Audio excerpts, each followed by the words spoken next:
Senhores doutoras, senhores doutores, muito boa tarde a todos. Permitam-me, antes de mais, que agradeça a presença de todos aqui neste fim de tarde no Conselho Regional de Coimbra, da Ordem dos Advogados, como sempre empenhado, efetivamente, em servir à advocacia, procurando formar advogados mais esclarecidos, designadamente quando as alterações legislativas assim o impõem, e também, evidentemente, agradecer a presença do Sr. Professor Dr. Paulo Mota Pinto, que dispensa apresentações, professor da Faculdade de Direito da Universidade de Coimbra, juiz do Tribunal Constitucional, juiz conselheiro do Tribunal Constitucional, um amigo dos advogados, até porque, e se calhar muitos de vós não sabem, o professor Dr. Paulo Mota Pinto chegou a estar inscrito na Ordem como advogado. Portanto, é nosso colega, efetivamente. Estagiou no meu escritório, é o meu colega de curso e de facto, agradeço-lhe imenso a presença dele, a disponibilidade dele para, numa tarde difícil, porque está a chegar de Lisboa, disponibilizar-se para conversar connosco. E vai ser mesmo uma conversa, portanto, o Sr. Professor está perfeitamente aberto a que coloquemos questões, provocações, que efetivamente façamos as interpelações necessárias para esclarecer esta novidade, de facto. Eu estava à espera que o Dr. Albuquerque Matos aqui estivesse para... Está ali! Olá, Sr. Professor, como está? Estamos à espera, efetivamente, que o Sr. Professor diga, dissente da solução e que faça aqui uma interpelação ao Sr. Dr. Paulo Mota Pinto no fim. O Filipe, efetivamente, também é nosso colega de curso. Como vê, tirando exceções, como é o meu caso, era um curso excelente, efetivamente. Paulo, força! Muito obrigado, caro Presidente do Conselho Regional de Coimbra da Ordem dos Advogados, Dr. José Jacó Simões, seus membros do Conselho Regional de Coimbra da Ordem dos Advogados, Sr. Presidente do Conselho de Deontologia, caro colega e amigo, Professor Filipe Albuquerque Matos, caros advogados, senhoras e senhores. Começo por agradecer ao Conselho Regional de Coimbra da Ordem dos Advogados o convite para proferir esta conferência, que muito me honra. Realmente eu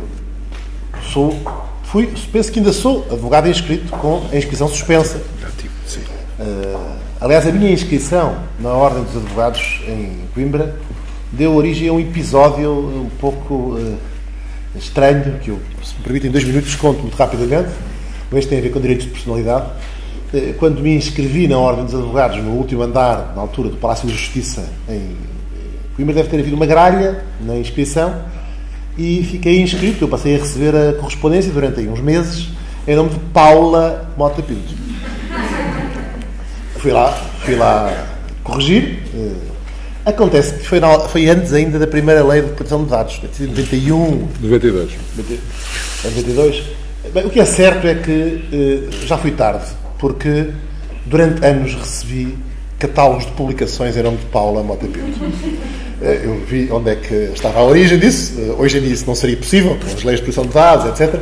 Mas isso, digamos, já acabou, evidentemente, com o tempo. Mas foi uma consequência da minha inscrição na altura. Depois ainda fiz o estágio até ao fim. E ainda me recordo do tema do trabalho de final de estágio, era o dever de urbanidade dos advogados. Portanto, queria dizer que é com muito gosto que estou entre advogados.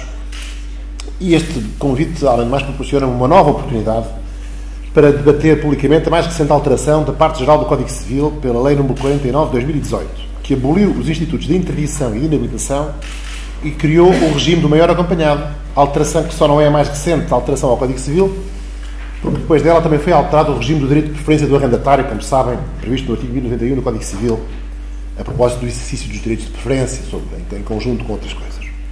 Também não quero deixar de mencionar que esta alteração sobre o regime de maior acompanhado foi publicada logo a seguir a outro diploma, a Lei 48 de 2018, também de 14 de agosto, que também alterou o Código Civil e editou um novo artigo 1707-A, com o objetivo de permitir aos esposados a renúncia recíproca à condição de herdeiros legitimários em convenção antenupcial, desde que o regime de bens do casamento seja o da separação de bens.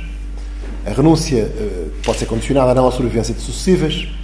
Um outro tema, mas vou concentrar-me no tema que aqui me traz, ou seja, no regime do maior acompanhado, o qual prevê foi aprovado pela Lei 49 de 2018, de 14 de agosto, que prevê uma vacatio legis de 180 dias E por isso entrará em vigor, penso que no dia 10 ou 11 de fevereiro próximo. Estamos ainda na vacatio legis.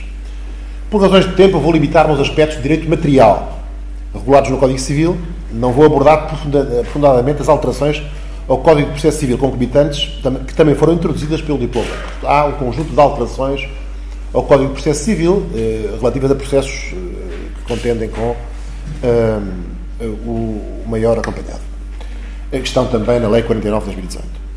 Este novo regime de maior acompanhado é sem dúvida, enfim, já passados 50 anos mais de 50 anos sobre a publicação do Código, 53 anos, 52 anos, 53, a alteração mais profunda realizada na parte geral do Código Civil desde a sua aprovação. Na parte geral é mesmo mais profunda do que a reforma de 77, que toda a gente sabe, incidiu sobretudo sobre o direito da família. Sobre o seu significado, basta dizer que eliminou e substituiu pelo regime de maior acompanhado os institutos da interdição e da inabilitação. E logo se compreende como é relevante para o direito das pessoas.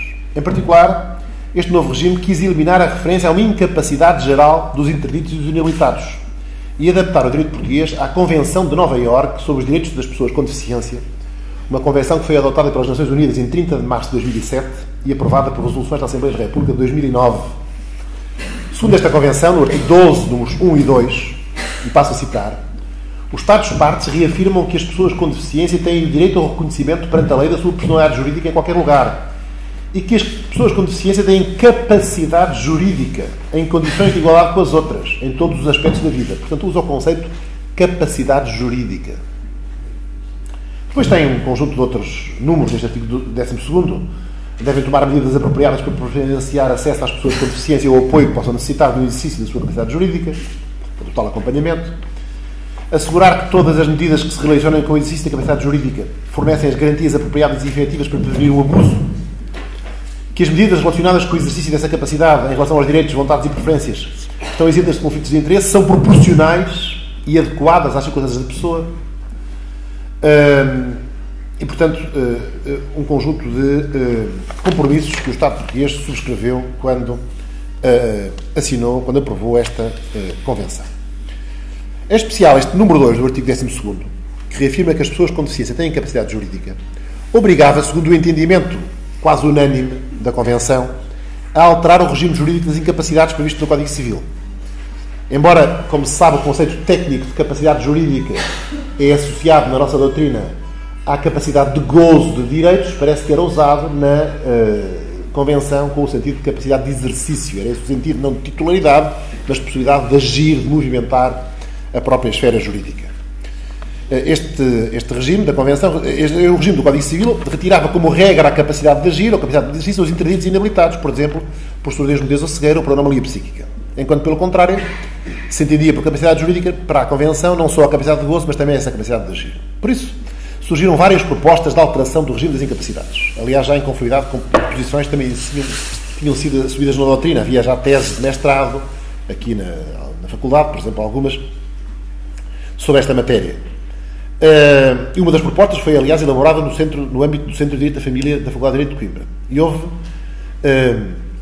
3 projetos de lei, 61, 13, não interessa agora os números, apresentados uns pelo PSD, outros pelo CDS-PP, e depois houve uma proposta de lei apresentada pelo Governo, 110, 13, e foi esta última que culminou na Lei 49 de 2018. Esta lei suprimiu os institutos da interdição e inabilitação, substituiu-os pelo Instituto do Maior Acompanhado, ou do acompanhamento de adulto maior de idade. Foram, em conformidade, introduzidas alterações sistemáticas no subtítulo sobre as pessoas singulares. Portanto, o Código Civil, na parte geral, tem o título segundo, como sabem, das relações jurídicas, depois tem uma primeira secção sobre as pessoas, pessoas singulares, e depois, nas pessoas singulares, no subtítulo sobre as pessoas singulares, onde se falava de incapacidades, passa a falar-se de maiores acompanhados. Primeiro minoridade, depois maiores acompanhados.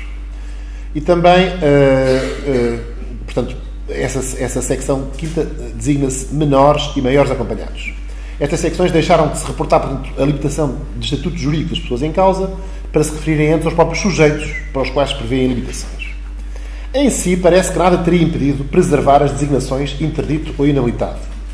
Podia antes ter-se simplesmente alterado o estatuto jurídico a elas ligado para o adaptar ao necessário para a proteção das pessoas, atribuindo-lhe a essas situações o significado de necessidade de acompanhamento. Mas o legislador quis frisar logo, ao nível da designação, que não há uma alteração geral de status, uma incapacidade geral, como aquela que anteriormente estava ligada às designações interdito e inabilitado. E estas designações, é preciso reconhecer, já tinham um certo valor estigmatizante pela sua prática, não é? Por isso substituiu a designação do Instituto pela de maior acompanhado, fundindo neste Instituto a antiga interdição e inabilitação. Esta designação permite veicular que as medidas instituídas são só de acompanhamento e, no interesse do maior, não permite, porém, perceber desde logo que também pode realmente continuar a existir, e deve ser, a meu ver, qualificada como tal, uma verdadeira limitação de capacidade de exercício, concluirei assim, dos direitos do maior acompanhado. Veremos isto mais à frente. Os pressupostos do acompanhamento são previstos no novo artigo 138. Ele é apenas aplicável a maiores. Os menores já estão protegidos pelo regime específico, mas como antes, para a interdição e inabilitação, o acompanhamento pode-se continuar a ser requerido no ano anterior à maioridade, para produzir efeitos, para evitar um hiato, produzir efeitos depois da maioridade. Quanto aos pressupostos para o acompanhamento, eles são talvez menos específicos. São a impossibilidade, por razões de saúde, deficiência ou pelo comportamento, de exercer plena, pessoal e conscientemente os seus direitos ou, nos mesmos termos, cumprir os deveres. Portanto, é preciso essa impossibilidade natural de exercício, pleno, pessoal e consciente, de direitos ou cumprimento de deveres, e por razões, as razões são saúde, deficiência ou comportamento. Isto onde antes, como se sabe, previa-se que podiam ser interditos as pessoas que, por anomalia psíquica, surdez, mudez, cegueira, eram incapazes de governar suas pessoas e bens, ou inabilitados os indivíduos também por anomalia psíquica, surdez, mudez ou cegueira, que, embora de caráter permanente, não era tão grave que justificava a interdição, e aqueles que, pela prodigalidade, uso de bebidas alcoólicas ou de estupefacientes, eram incapazes de reger convenientemente o património. O que chama logo a atenção, por comparação com a redação anterior, é a maior indeterminação dos pressupostos da situação de acompanhamento, onde antes se exigia essa anomalia psíquica, surdez, mudez, cegueira, abuso de estupefacientes ou de bebidas alcoólicas, ou prodigalidade, como causas da incapacidade natural. Essas causas agora são apenas referidas como impossibilidade por razões de saúde, deficiência ou comportamento. E os efeitos são, portanto, impossibilitar exercer os direitos, cumprir os deveres de forma plena, pessoal e consciente. Continuo a pensar que, como anteriormente, a deficiência em causa será, as mais das vezes, uma anomalia psíquica, demência, ou uma deficiência nas capacidades cognitivas ou comunicativas grave, que impeça o exercício pessoal, consciente e pleno dos direitos e dos deveres. Da mesma forma, as razões ditas de comportamento, evidentemente, não podem traduzir-se em opções comportamentais livres e conscientes, que resultem, por exemplo, de idiosincrasias, ou de hábitos mesmo comuns, ou até, inclusive, de consumo de álcool. Mas abuso tem de ser abuso de estupefacientes, abuso de substâncias, álcool, estupefacientes, ou outras dependências ou adições que retirem a liberdade ou consciência da atuação. Apesar da formulação legal, não é qualquer simples comportamento que justifique a instituição do acompanhamento. Além disso, é necessário que seja uma causa permanente, embora não necessariamente constante. Penso que continuam a poder existir intervalos lúcidos. E, sobretudo, é preciso que essa causa afete a capacidade natural de querer e entender, de tal modo que o seu efeito seja que a pessoa não possa exercer, como diz a lei, de forma pessoal, plena e consciente os direitos a cumprir os deveres. É preciso, portanto, uma projeção ou efeito dessas causas sobre a capacidade natural do acompanhado, ainda que não uma impossibilidade total de atuação. Basta a impossibilidade de exercício dos direitos e de cumprimento dos deveres de modo pleno. Relevante, a meu ver, pode ser designadamente para o acompanhamento de pessoas idosas ou doentes, mas em que pode ser difícil reconhecer uma deficiência ou um problema de comportamento, a referência da lei a razões de saúde como motivos também podem fundamentar a instituição do acompanhamento. São situações que, como se sabe, constituem um dos maiores desafios à assistência e à proteção das pessoas dependentes na nossa sociedade atual e no previsível futuro, considerando não só o aumento da esperança de vida, como a melhoria das possibilidades da medicina e, portanto, a previsível necessidade de cuidar do maior número de idosos e de doentes relacionado com essas evoluções. A situação do maior acompanhado pode, assim, constituir uma via para permitir proteger, mediante a instituição de medidas de acompanhamento, sem, todavia, retirar por completo a capacidade de exercício. Essas pessoas, e sabe-se que é muito mais difícil em relação a pessoas no final da vida do que suprir a incapacidade na menoridade, por exemplo. Elas podem passar a beneficiar do Instituto do Acompanhamento de Maiores. Quanto à instituição do acompanhamento, a lei diz que ele tem como objetivo assegurar o bem-estar e a recuperação da pessoa acompanhada, o pleno exercício de todos os seus direitos e o cumprimento dos deveres. Logo se diz, porém, que se ressalvam e, portanto, diz que não é uma incapacidade geral, que se ressalvam, diz-se a seguir que se ressalvam exceções legais ou determinadas por sentença, pois há situações em que a incapacidade natural existente impede, em maior ou menor medida, e mesmo muitas vezes totalmente, sem esperança de recuperação, pense, por exemplo, numa deficiência profunda, o exercício dos direitos e o cumprimento dos deveres. Embora o modelo subjacente ao Instituto do Acompanhamento pareça ter sido uma situação transitória que visa facilitar o bem-estar e a recuperação do acompanhado, nestas situações, o acompanhamento de adultos tenderá a ser, ou terá mesmo de ser sempre, uma situação permanente e definitiva, devido ao tipo de incapacidade natural do acompanhado. O acompanhamento é, porém, diz a lei, uma medida supletiva. A lei prevê que não tem lugar sempre que o seu objetivo seja garantido por deveres gerais de cooperação de assistência que, no caso, caibam, por exemplo, assistência pelo cônjuge ou por outros familiares. Podendo comportar restrições à capacidade civil, que é um direito fundamental, consagrado no artigo 26, número 1 da Constituição, o acompanhamento depende sempre de decisão judicial, como antes. Esta só pode ser tomada depois, diz a lei também expressamente agora, da audição pessoal e direta do beneficiário e ponderadas as provas. Antes, em qualquer altura do processo, pode ser determinadas medidas de acompanhamento urgentes e provisórias. Uma novidade é que, ao contrário do que acontecia na interdição e inabilitação, o acompanhamento pode ser requerido pelo próprio. Antes não podia ser requerido pelo próprio visado. Ou então, com a autorização da pessoa, pelo cônjuge, unido de fato a qualquer parente sucessível. Nestes casos é necessária a autorização do próprio. Independentemente da autorização, pode ser requerido pelo Ministério Público. O Ministério Público não carece de autorização, enquanto os outros requerentes ou é o próprio ou então necessitam dessa autorização. Todavia, o Tribunal pode suprir a autorização do beneficiário quando, em face das circunstâncias, este não a possa dar livre e conscientemente ou quando considera que existe um fundamento atendível e o pedido de suprimento pode ser, da autorização pode ser cumulado logo com o pedido de acompanhamento. Portanto, a principal alteração é aqui a dependência da autorização do próprio. Eu penso que o suprimento do consentimento, uma pergunta que me fizeram uma vez que já falei em público sobre esta matéria noutro contexto, eu penso que o suprimento do consentimento não deve ser visto como indício, desde logo, que virá ou deverá ser decretado o acompanhamento. Uma coisa é permitir o início do processo, tendente à instituição do acompanhamento, que, aliás, pode vir a concluir pela sua falta de justificação ou por medidas de acompanhamento que pouco ou nada limitem a capacidade. A decisão requer a audição pessoal, já disse. Esta tem por fim averiguar a situação do beneficiário e ajuizar das medidas de acompanhamento mais adequadas. O juiz pode determinar que a audição decorra só na presença do beneficiário. Eu diria mesmo que o deve fazer, se houver quaisquer indícios de que o comportamento da pessoa, que é objeto do processo, pode ser diverso nessas circunstâncias. O juiz também pode determinar que a elaboração de um relatório pericial sobre a situação do beneficiário e pode até autorizar o exame numa clínica da especialidade com um internamento, antes ainda do decretamento do acompanhamento, não superior a um mês. Quanto à escolha do acompanhante, ele deve ser maior no pleno exercício dos seus direitos, ela é efetuada pelo próprio acompanhado ou pelo seu representante legal. E a designação é judicial. Portanto, há uma possibilidade de escolha pelo próprio acompanhado, que é uma diferença relevante também em relação à interdição e inabilitação e que exprime a intenção de reconhecer maior autonomia, na medida do possível, do próprio beneficiário na configuração da sua situação e na escolha das pessoas que o assistem.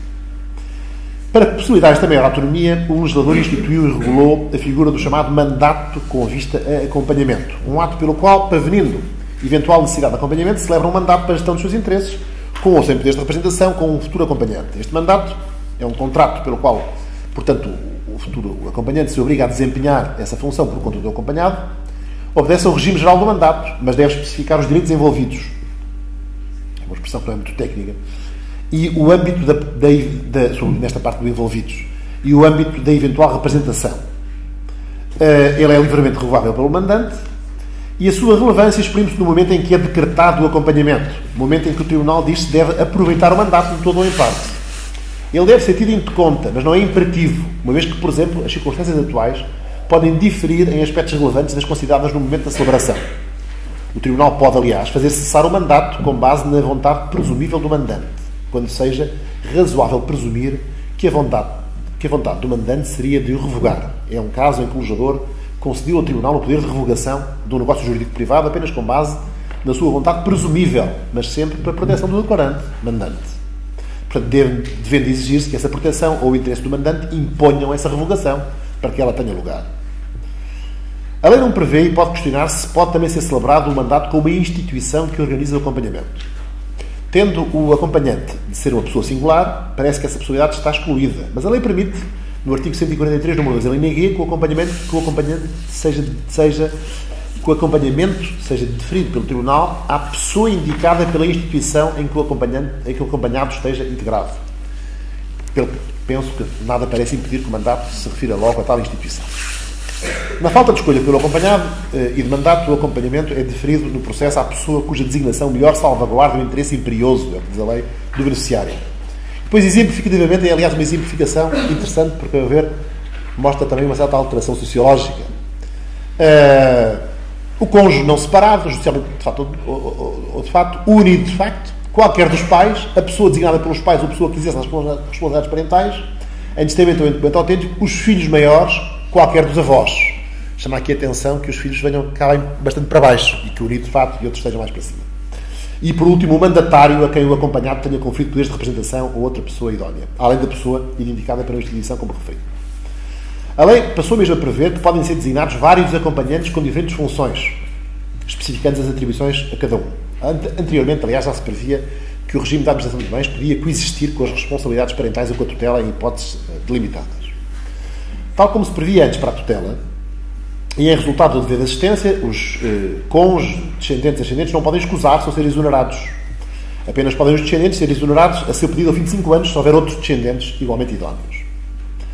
A lei prevê que, no exercício da função, isto é um típico poder de dever, o acompanhante deve privilegiar o bem-estar e a recuperação do acompanhado, com a diligência requerida a um bom pai de família.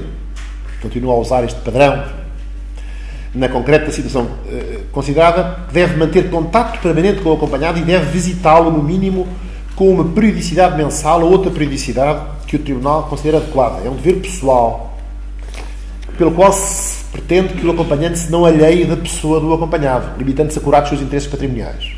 Pode suscitar-se a dúvida de saber qual dos acompanhantes deve cumprir este dever, se forem nomeados vários com diferentes funções, bem como qual o conteúdo e o tipo de visita em causa. Se o acompanhante for só para alguns fins, para gerir uns apartamentos no Algarve, talvez a periodicidade não deva ser mensal. O acompanhamento pessoal, deverá haver um acompanhamento pessoal, será mensal. A decisão de uma nomeação poderá especificar estes pontos. A função do acompanhante é gratuita, sem prejuízo da retribuição de despesas. A lei diz, num claro anglicismo, que destoa de cuidado da linguagem do Código Civil. Estas alterações têm destoado, uma vez que não há, já há revisão, como houve na versão original pelo professor Paulo Moreira, naquela alteração sobre o direito de preferência, fala-se até da contratualização do direito de preferência. Não sei bem se é a negociação, se é a celebração do contrato. Aqui fala-se da alocação de despesas. Bem, é a retribuição de despesas, é isso que se quer dizer, consoante a condição do acompanhado e do acompanhante. E, além disso, o acompanhante deve prestar contas ao acompanhado e ao Tribunal. Quanto às formas e âmbito do acompanhamento, em correspondência com o princípio da proporcionalidade das medidas de acompanhamento, o artigo 145, número 1, prevê que o âmbito deste se limita ao necessário, isto é, ao que for indispensável para assegurar o cumprimento dos deveres e o exercício dos direitos e para assegurar o bem-estar e a recuperação. Portanto, trata-se de responder plenamente à exigência de proporcionalidade na limitação do direito fundamental, tão importante como o direito à capacidade civil. Portanto, em função de cada caso, tendo em conta o âmbito da incapacidade natural da pessoa, o Tribunal pode subordinar o acompanhante a diversas medidas. Pode subordinar o acompanhante a algum dos regimes seguintes: ao exercício das responsabilidades parentais ou dos meios de suprir, quando o acompanhante for pai, será o caso mais do pai à representação geral ou representação especial para certos atos, indicando expressamente neste caso as categorias de atos, à administração total ou parcial de bens, à autorização prévia para a prática de certos atos ou categorias de atos, ou a intervenções de outro tipo devidamente explicitadas. Pelo que o acompanhamento pode consistir tanto numa representação legal do acompanhado e com âmbito geral ou especial, como acontecerá no exercício das responsabilidades parentais, ou no Instituto da Representação Geral ou Especial, ou da Administração Total ou Parcial de Bens, como na assistência ao acompanhado, subordinando a prática de certos atos ou categorias só à autorização do acompanhante. E até pode traduzir-se simplesmente num simples apoio ao exercício dos direitos e cumprimento dos deveres, que não é verdadeiramente uma substituição ou uma autorização, mas só uma atuação a par. É uma daquelas intervenções de outro tipo, previstas na lei. Em lugar de se prever, portanto, como regime geral a representação, como acontecia para o interdito, ou assistência para o inabilitado, embora só para os atos de disposição, o âmbito e a forma de acompanhamento, incluindo a forma de suprimento, portanto, a incapacidade, passam a ser variáveis em função das especificidades do caso. Esta solução, com certeza mais respeitadora do princípio da proporcionalidade resultante da Constituição e também do artigo 12º da Convenção de Nova Iorque, é, no entanto, menos segura e pode dificultar a previsão e o conhecimento por terceiros do âmbito e da forma de acompanhamento a que o acompanhado está sujeito, pois não existe um regime-regra ou mesmo só uma tipicidade da forma de sofrimento. Só se diz para os atos de disposição de bens imóveis que estes carecem de autorização judicial prévia específica, quer sejam celebrados com assistência pelo acompanhado, quer sejam celebrados pelo representante legal. Aliás, para o representante legal já era assim, porque já os pais não podem alienar bens do filho sem autorização do tribunal, e o mesmo é aplicável à tutela. Quando for instituída, a representação legal segue o regime da tutela, com as adaptações necessárias. O tribunal pode dispensar a constituição do Conselho da Família. A situação do acompanhado parece-me, pois, poder continuar a ser qualificada como sendo de incapacidade para o exercício de direitos. Pelo menos quando está sujeito ao exercício de responsabilidades parentais ou no âmbito dos atos, incapacidade só no âmbito dos atos ou categorias de atos, sujeitos à exigência de representação ou de autorização. E quanto aos bens cuja administração está entregue ao administrador. Já voltarei a este ponto no final. Em qualquer dos casos, a lei, no artigo 147, excetua do âmbito de acompanhamento o exercício de direitos pessoais e a celebração de negócios da vida corrente. Quanto aos negócios da vida corrente, eles não são mais precisamente determinados pela lei. Não se exige, por exemplo, que só envolvam despesas ou disposições de bens de pequena importância ou que estejam ao alcance, em concreto, da capacidade natural do acompanhado, ao contrário do que se prevê para os menores, como se sabe no artigo 127, número 1, linha B. Já quanto aos atos pessoais, eles incluem, entre outros, eles são livres, em regra, os direitos de casar ou de constituir instituições de união, de procriar, de perfilhar ou de adotar, de cuidar ou de educar os filhos ou os adotados, de escolher a profissão, de se deslocar no país ou no estrangeiro, de fixar domicílio e residência, de estabelecer relações com quem entender e de testar também. Também se passou a prever expressamente a proibição do acompanhamento do acompanhante de atuação em conflito de interesses com o acompanhado. Isto já resultava de normas sobre a tutela e o poder paternal, artigos 1892 e 1935, e é uma concretização do princípio subjacente ao negócio, à proibição do negócio consigo mesmo, do artigo 261 do assaltar. Isto poderei desenvolver se tiverem interesse. Quanto ao valor dos atos do maior acompanhado, o início, o decurso e a decisão final do processo passam a ter uma publicidade que, segundo a lei, deve ser limitada ao estritamente necessário para defender os interesses do beneficiário ou de terceiros. Portanto, há um artigo, uma nova redação do artigo 893 do Código de Processo Civil, que diz que o juiz decide em face do caso que tipo de publicidade deve ser dada ao início, ao decurso e à decisão final.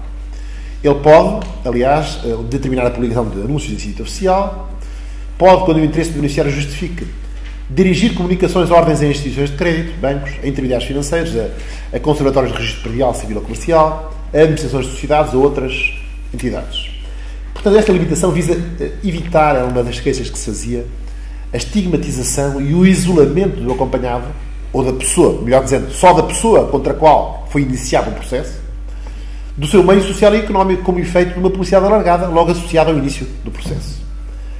É claro também, no entanto, que daqui resulta uma menor tutela dos terceiros e do comércio jurídico, pois para estes é importante conhecer o estatuto jurídico das pessoas com quem tratam e a consequência firmeza e a consequente firmeza e validade dos negócios. Portanto, o Tribunal, penso que deverá decidir sobre o grau e formas de publicidade dada ao início e à decisão final do processo, ponderando tanto o interesse da pessoa objeto do acompanhamento e a necessidade de proteção, como a necessidade de proteção de terceiros e do comércio jurídico. Por exemplo, deve ter em conta a circunstância da pessoa, ela mantém ou não uma atividade económica, continua a gerir um estabelecimento, ou continua a ter uma atividade com terceiros, nesse caso deverá proteger os terceiros.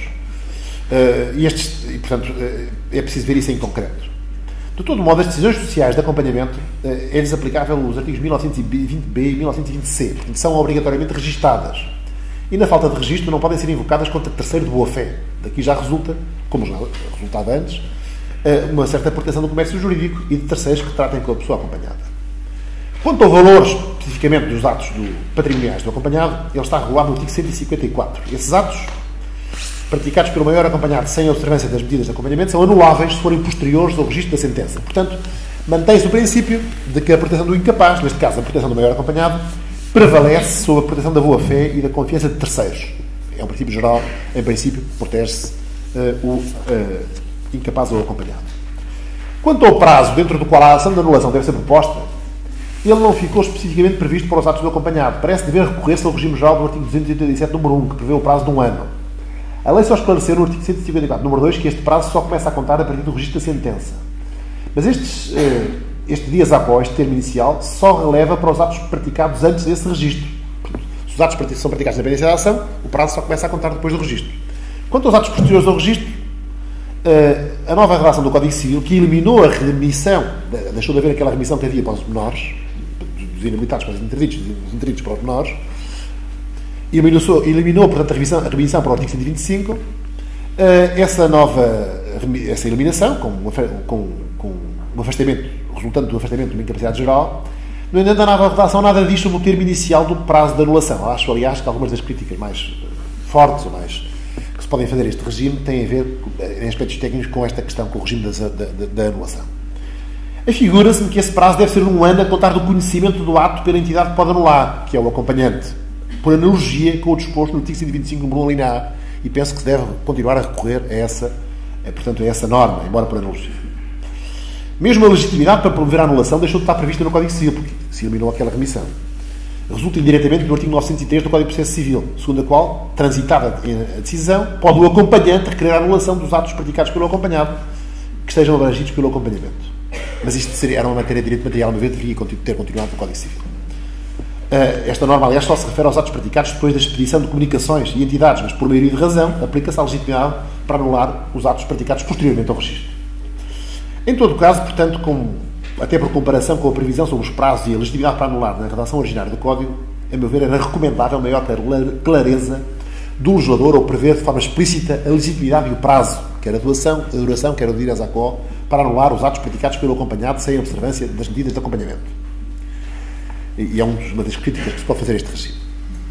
Quanto aos atos da pessoa acompanhada praticados durante o processo, depois de anunciado o início daqueles termos que vimos, também podem ser anulados pelo acompanhante, mas só depois da decisão final, e diz a lei, continua a dizer, caso se mostrem prejudiciais ao acompanhado. Portanto, exige-se que a decisão final seja no sentido de acompanhamento e que os atos se mostrem prejudiciais. Embora a redação agora seja menos clara do que a redação originária, que exigia que se mostre que o negócio causou prejuízo, penso que deve continuar a exigir para estes atos que eles sejam logo prejudiciais no momento da prática, que não releva, portanto, o prejuízo superveniente, resultante de negócios que no momento em que foram concluídos não eram, no entanto, prejudiciais.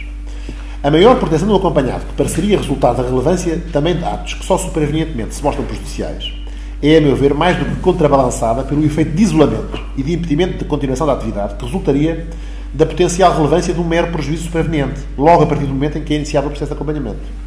Logo a partir desse momento, quaisquer terceiros se recusariam a contratar com a pessoa objeto desse processo, no momento em que ainda nem sequer se sabe se ele vai ou não ser objeto das medidas, com receio de que esses negócios não ficassem firmes. Estava encontrada a forma de afastar a pessoa do comércio. E ainda que não fossem prejudiciais, a razão de ser da exigência do prejuízo é justamente esta. Portanto, este risco do prejuízo superveniente, além disso, a meu ver, é um risco geral, um risco que não é específico da pessoa acompanhada e que não deve, por força do posterior decretamento do acompanhamento, poder ser transferido para a contraparte, sob pena de isolar logo a pessoa que está a ser objeto do processo do comércio jurídico. Quanto aos atos praticados pela pessoa posteriormente acompanhada, mas antes do início do processo, continua a aplicar-se, continua a remeter-se, como se previa para a jurisdição e a limitação, para o regime da incapacidade acidental, remissão do novo artigo 154, número 3, para o artigo 257. É necessário, portanto, demonstrar que no momento do ato, a pessoa que veio depois a ser objeto do acompanhamento estava impossibilitada. Isto não é preciso para os atos posteriores ao registro, nem para os atos na pendência da ação. Basta provar que estava sob medidas de acompanhamento, basta provar que estava de curso da ação. Aqui não. Antes do início é preciso provar que naquele momento ele não tinha o exercício da vontade ou não podia entender a declaração. E é preciso provar também que isso era conhecido do declaratário ou notório. O prazo é também de 1 ano a contar da cessação. A lei deixou também de ressalvar esta hipótese do artigo 237, número 2, mas parece que a anulação deve poder ter lugar a todo o tempo se o negócio ainda não está cumprido, pois isto é uma regra geral aplicável a todos os casos de anulabilidade. Baseia-se na ideia de que se o negócio não está ainda cumprido, ele não é uma coisa do passado e, portanto, se deve poder, em via de exceção, a pessoa defender contra a exigência de cumprimento. Quanto aos atos pessoais, e já não me resta muito para tranquilizar, quanto aos atos pessoais do maior acompanhado, já vimos que estes atos são livres. Com grande relevância, a lei também passou a determinar que o internamento do maior acompanhado depende da autorização expressa do tribunal. Só em caso de urgência que pode ser logo solicitado pelo acompanhante, ratificado pelo juiz. O legislador não precisou que tipo de internamento é este.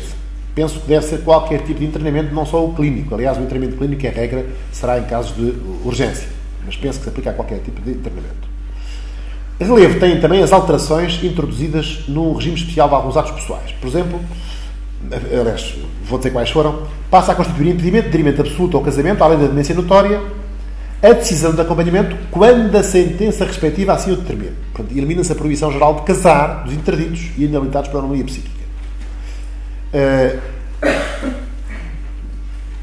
Ainda no âmbito do casamento, os maiores acompanhados, se deverem ser representados para a realização de atos pessoais, só podem celebrar convenções internupciais com o acordo expresso do acompanhante.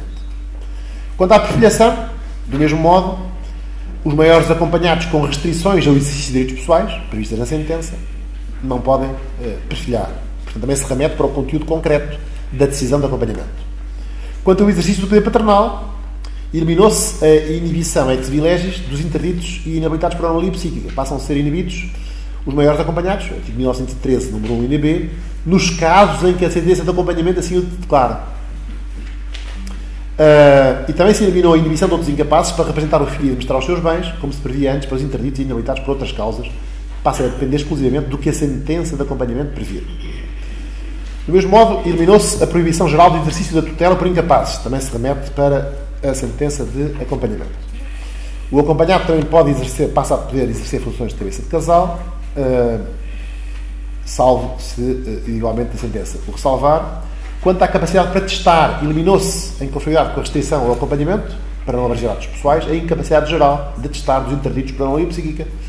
Segundo a nova redação, do artigo 2189 da linha B, são incapazes de testar os maiores acompanhados nos casos em que a sentença de acompanhamento assim o determina. Portanto, a orientação geral para estes casos foi a de eliminar uma proibição geral por força da lei, para casar, perfilhar e exercer responsabilidades parentais, testar e prestar bens, e remeter antes para o conteúdo concreto da sentença de acompanhamento, o que, chama a atenção, pode e com certeza suscitará problemas delicados para as interdições ou inabilitações de pretéritos. Já falarei a seguir da aplicação do tempo.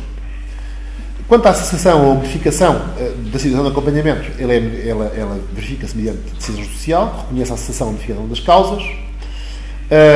Trata-se de casos em que deixou de ser necessário o acompanhamento porque a pessoa acompanhada desenvolveu capacidades cognitivas ou comunicativas, ou recuperou da anomalia psíquica ou deficiência ou da doença, e, portanto, ela pode ser pedida pelo próprio acompanhante ou por qualquer uma das pessoas que podem pedir o acompanhamento. Deixou de haver aquele prazo mínimo de 5 anos para a prodigalidade, para o abuso de estupefacientes e de bebidas alcoólicas.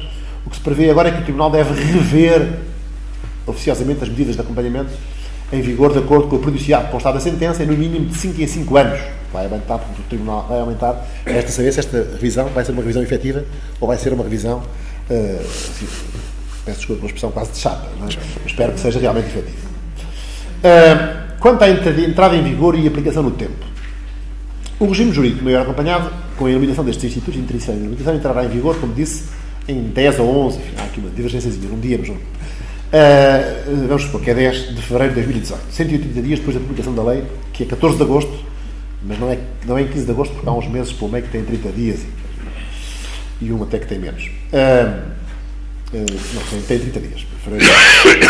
A aplicação no tempo deste diploma pode suscitar problemas delicados, quer quanto aos processos pendentes, quer quanto aos atos praticados pelo incapaz, quer quanto ao âmbito das interdições e inabilitações existentes em vigor, ditas de pretérito. O artigo 26 previu o regime da aplicação no tempo. Diz que a lei tem aplicação imediata aos processos de interdição e inabilitação pendentes, quando, na prática, o juiz deverá utilizar disto os poderes de adequação formal e gestão processual para proceder às adaptações necessárias dos processos pendentes. Quanto aos atos dos requeridos, aplica-se a solução tempus regit actum, se são praticados no âmbito da anterior lei, aplica-se na lei anterior, no âmbito da nova lei, a nova lei. Quanto às interdições e inabilitações decretadas antes da entrada em vigor, as tais de pretérito, prevê-se que lhes é aplicável o regime de maior acompanhado, porque o legislador quis acabar com a interdição e inabilitação. São atribuídos, no caso dos interditos ao acompanhante, poderes gerais de representação, no caso dos inabilitados ao acompanhante, poderes da autorização dos atos que antes estavam submetidos à autorização do curador. Os tutores e curadores que tinham sido nomeados passam a acompanhantes. E, além disso, prevê-se que o juiz pode autorizar a prática de atos pessoais, direta e livremente, mediante requerimento justificado. O problema delicado pode suscitar-se no caso da alteração do âmbito de incapacidade. nos casos em que a lei deixou de prever uma incapacidade para a prática de certos atos, ou para o exercício de certas funções, e passou a remeter para a eventual restrição concreta contida na sentença de acompanhamento, como vimos, capacidade nupcial, para perfilhar, exercício de poder paternal, poder representar o filho e administrar os seus bens, exercício da tutela, exercício da administração de bens para maiores acompanhados, capacidade de testar. A orientação geral quanto a estes atos foi a de eliminar uma proibição por força da lei geral e remete-se para a sentença em concreto. Ora, é claro que as interdições ou inabilitações de pretérito resultam de sentenças que não continham tais restrições, porque elas resultavam da lei. Por isso, prevê-se no artigo 26, número 8, que os acompanhamentos resultantes dos números 4 a 6 desse artigo, isto é, resultantes da conversão de interdições ou inabilitações de pretérito, diz-se a lei, passo a citar, são revistos a pedido do próprio, do acompanhante ou do Ministério Público à luz do regime atual. A meu ver, é legítimo duvidar que esta revisão esteja realizada em todos os casos antes de fevereiro de 2019. É já daqui a umas semanas, antes de 10 de fevereiro.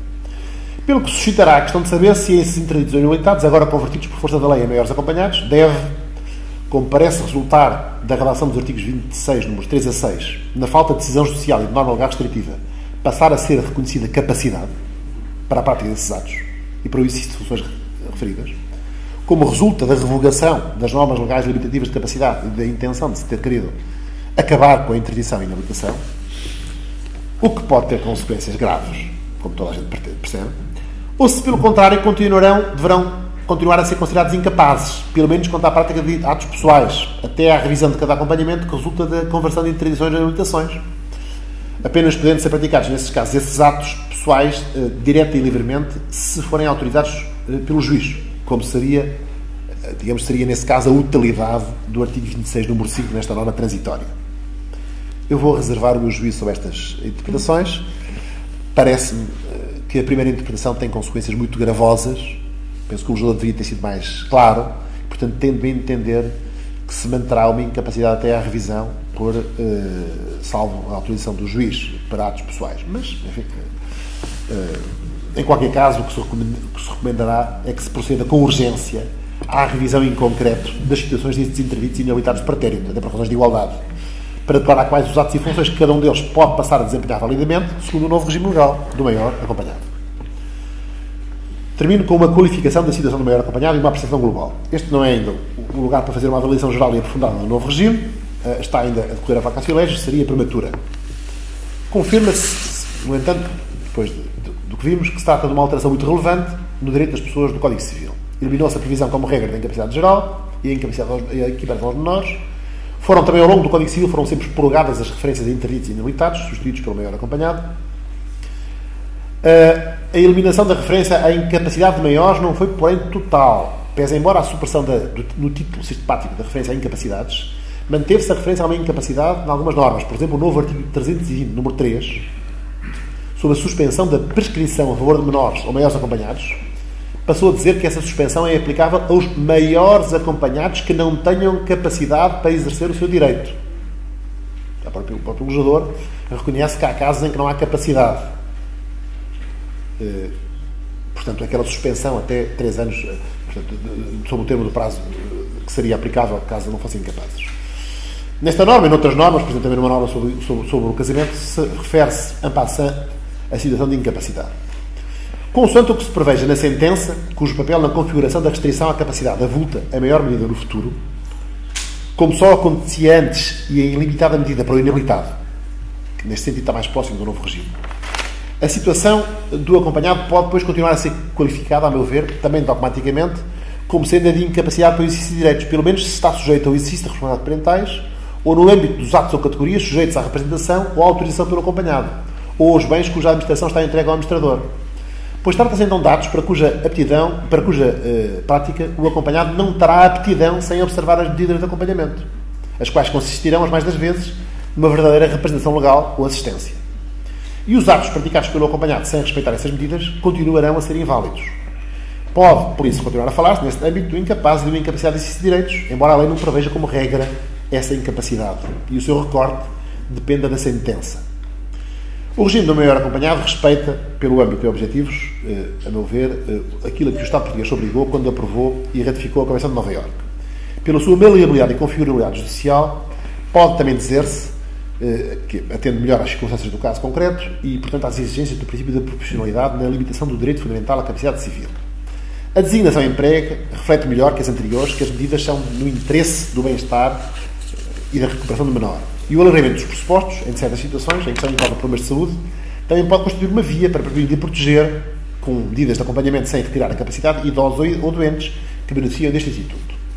É certo que, pelo menos a meu ver, num ou noutro aspecto técnico-jurídico, como no que diz respeito ao regime da anulabilidade, poderiam e talvez devessem ter sido introduzidas algumas benfeitorias, pelo menos úteis, ou o regime do maior acompanhado. E, sobretudo, a alteração ao estatuto legal dos interditos e inabilitados de pretérito para a prática de certos atos pessoais deveria ter sido esclarecida, saber se é necessária uma revisão ou se mantém a sua incapacidade. Mas, globalmente, a apreciação que faço é claramente a de que o novo regime corresponde a um indiscutível progresso na previsão de instrumentos que, com respeito pelo princípio da proporcionalidade e pelos direitos fundamentais, incluindo o direito à capacidade civil das pessoas com deficiência ou das pessoas com outros problemas de capacidade natural de querer entender, instrumentos que permitam apoiar e proteger essas pessoas. Neste sentido, o novo regime corresponde também a um importante avanço, até a um avanço civilizacional, que não posso, portanto, deixar de aqui efusivamente saudar. Muito obrigado.